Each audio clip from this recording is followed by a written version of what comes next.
بسم اللہ الرحمن الرحیم۔ 18 جنوری بروز جمعرات آج کا دن کیسا رہے گا؟ ایریز یعنی برج حمل۔ جب کسی نے بھی اپنا نیا کام شروع کرنا ہے وہ ابھی تمام حالات کا اثر نو جائزہ لے لیں تاکہ بعد میں مشکل نہ ہو۔ ویسے انتظار کرنا بہتر ہے اور آج کل غصہ نہ کریں۔ ٹورس یعنی بری سور۔ صدقہ دیں اور کثرت سے ذکر الہی کریں، ایسا لگتا ہے جیسے ازمائشی دن چل رہے ہیں۔ آپ دعا کریں گے تو یقیناً اللہ پاک ہر مشکل سے آپ کو نکال دیں گے۔ جمنائی یعنی برج جوزہ۔ خانگی امور میں کشیدگی جیسی صورتحال ہے، آپ کو ہو سکے تو چند دنوں کے لیے منظر عام سے ہٹ جانے کی ضرورت ہے۔ جو لوگ کسی بھی رزق کو لیں گے مشکل بڑھائیں گے۔ کینسر یعنی برے سرطان۔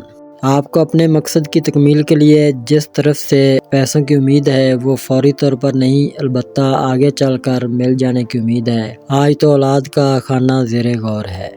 لیو یعنی برج جسد۔ ضرورت پوری ہوتی رہے تو بڑی بات ہے۔ آپ کسی طرف شارٹ کٹ راستہ اختیار کرنے کے چکروں میں ہیں، یہ مناسب نہیں ہے، اس طرح مشکل بڑھ سکتی ہے۔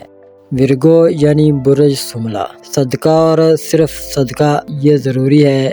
آج کل بلا وجہ کی ٹینشن میں آئے ہوئے ہیں، ساتھ ساتھ توبہ بھی کریں اور کوشش کریں کہ اپنی زبان ہر صورت قابو میں رکھیں۔ لیبرا یعنی برج میزان۔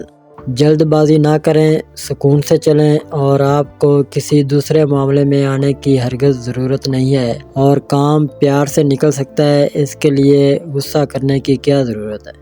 اسکارپیو یعنی برج عقرب۔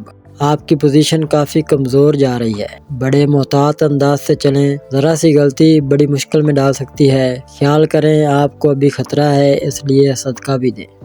سیگیٹیریس یعنی برج قوس۔ خود کو دوسروں کے سامنے کمزور ظاہر مت کریں، اس طرح وہ آپ پر حاوی ہو جائیں گے۔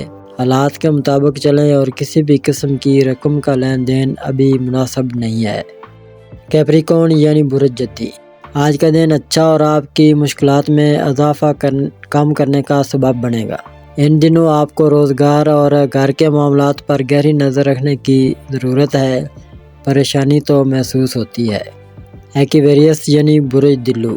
آپ مسلسل کسی غلطی کو کیے جا رہے ہیں اور اس کا اندازہ آپ کو ہے، اس کام کو روک دیں اور وہ کام کریں جس سے اللہ بھی خوش ہو اور دل کو سکون بھی ملے۔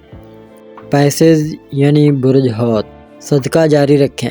اگر پریشانی سے دور رہنا ہے تو آج کا دن آپ کو مکمل طور پر توکل اختیار کرنے کا مشورہ دے رہا ہے، صرف اللہ پاک کے سہارے چلیں گے تو کامیاب ہوں گے۔